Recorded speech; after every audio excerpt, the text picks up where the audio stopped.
we're at this fork in the road where people have to choose. Are they going to go on being controlled sheep and robots of the control system, or are they going to wake up and take the road to freedom? That's the fork in the road, and that's the choice that people are facing now and will face ever more blatantly in the next few years. The power of human consciousness is demonstrable by the fact that despite all the things that are thrown at us, the cradle-to-grave programming, vast numbers and an exponential curve of numbers are now waking up from it. And it's this awakening that is going to bring this control system down. This awakening will have reached the point where the tipping point comes and this control system comes down, because the control system is absolutely founded completely in terms of its existence on humanity being there and not there. They may seem confident and arrogant, and it may seem like that, and it will seem that for a few years, but it's coming down, and it's coming down because humans are waking up.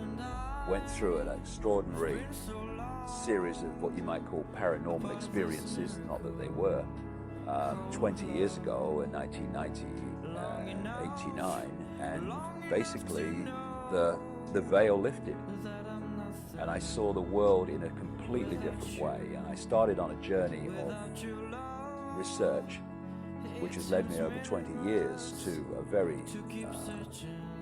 obvious conclusion that this world is controlled by very, very few people behind the people we think are in power, and they have a very, very malevolent agenda for humanity as a whole, who to them are nothing more than cats. When I started talking about this information 20 years ago, you could hardly get anyone to look at it, and in terms of public events I couldn't fill a phone booth.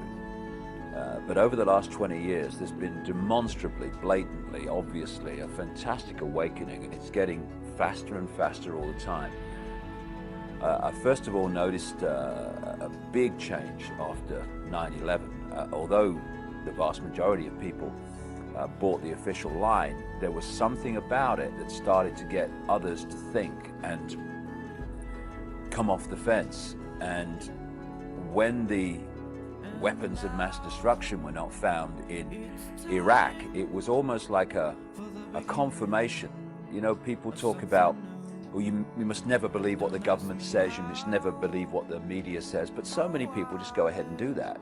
And the lack of weapons of mass destruction in Iraq were like somebody reminding you, see, look, governments lie.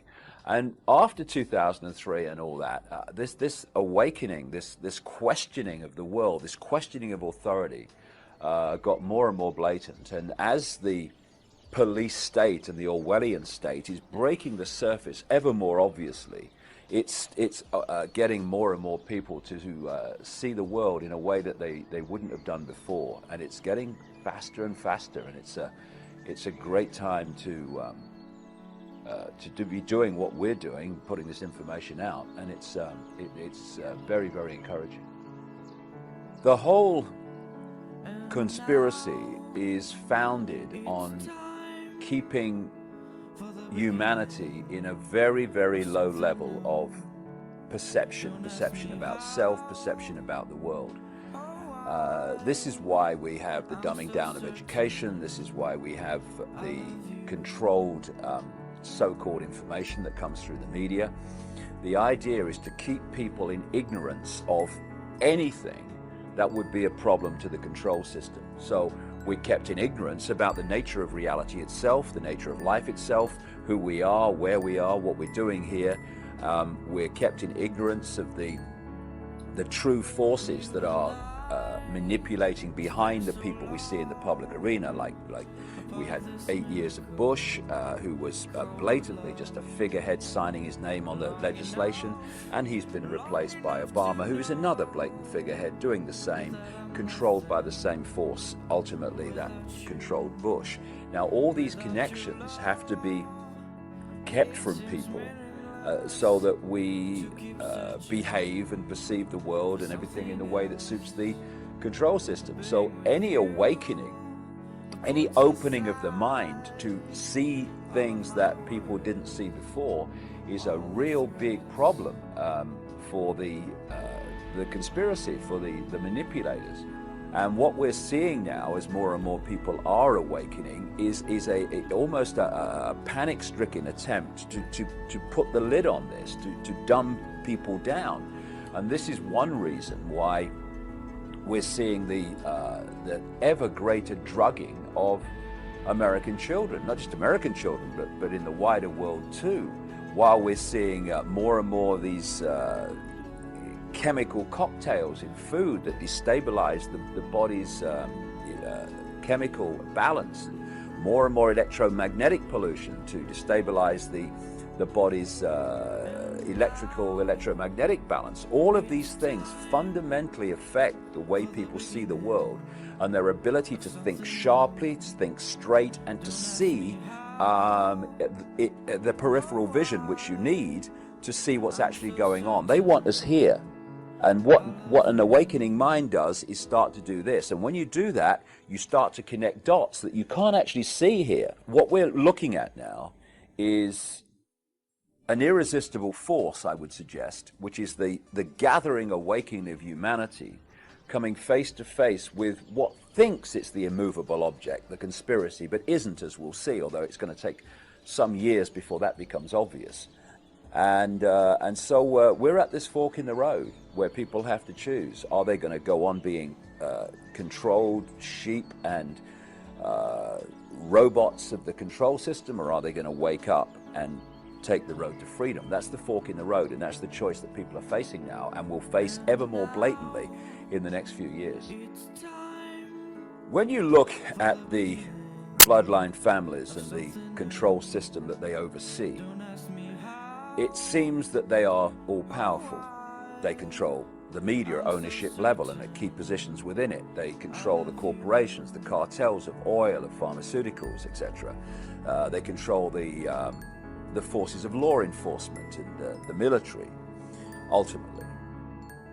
But one thing they don't control is the numbers. This is what humanity has. It has vast numbers of people, enormous numbers of people compared with those at the core of the control system that actually know exactly what they're doing and what the agenda is. They are tiny in number compared with what is now supposed to be 7 billion people on the planet. So one of the agendas to bring this under greater control for them is to massively cull the population. They want to reduce the numbers. Now, if you want to remove lots of people, you can do it by injecting stuff into people's arms and they just keel over dead.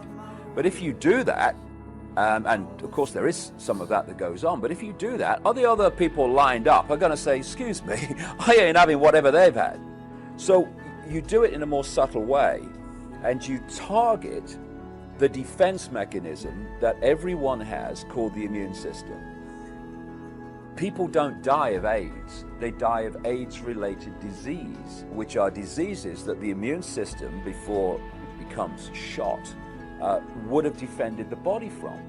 So all the time now we're having the immune system targeted, not least among children and young people, by vaccinations, by food additives and drink additives, etc. And if we just think about this, I mean, it's so blatant. If people just take a deep breath and take a step back and look at it with a bit of peripheral vision.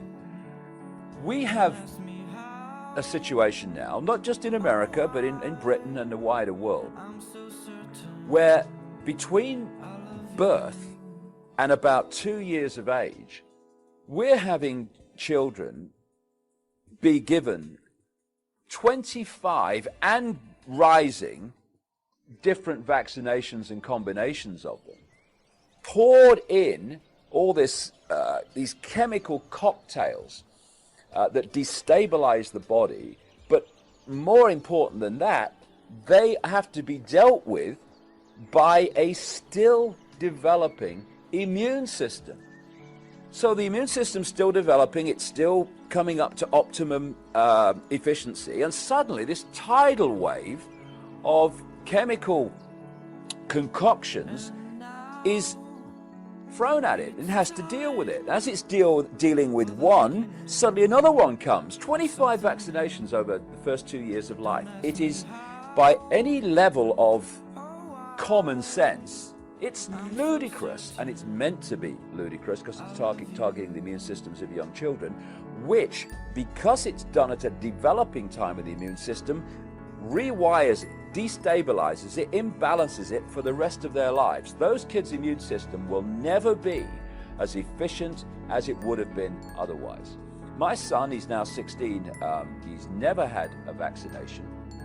He's 6'5", incredibly healthy, never had a childhood disease. And his mates at school had childhood diseases. They had the whole blooming lot. And it has been planned for a very, very long time. You can pick up the confirmation of this in different points through history. To have a situation where you manipulate a mass global vaccination program to target the population at one time. We're seeing this now with the swine flu. I was told in 1997 by a CIA scientist who asked to meet me to get lots of information out that he couldn't, that in 1997 in the secret projects and the underground bases, they had microchips that were so small they could be inserted into people through a hypodermic needle in vaccination programs, and that was the plan. Is that our name, our job, our experience is just that, an experience, and we are consciousness. That change of point of perception, point of observation of this world transforms everything. You go from this to this, and you can see what the control system doesn't want us to see, and that's why the control system is absolutely structured to hold us in that state. The power of human consciousness is demonstrable by the fact that despite all the things that are thrown at us, the cradle-to-grave programming, vast numbers and an exponential curve of numbers are now waking up from it. And it's this awakening that is going to bring this control system down. Not tomorrow, not next year, not the year after, not in 2012 like so many people kind of talk about. This awakening will have reached the point where the tipping point comes and this control system comes down, because the control system is absolutely founded completely in terms of its existence on humanity being there and not there. And they may seem confident and arrogant, and it may seem like that, and it will seem that for a few years, but it's coming down, and it's coming down because humans are waking up. And this appears to be what's going on in the world, but actually it's just a stage show that manipulates human perception so that we accept things happening, which increase all the time the control of this system over the mass of humanity.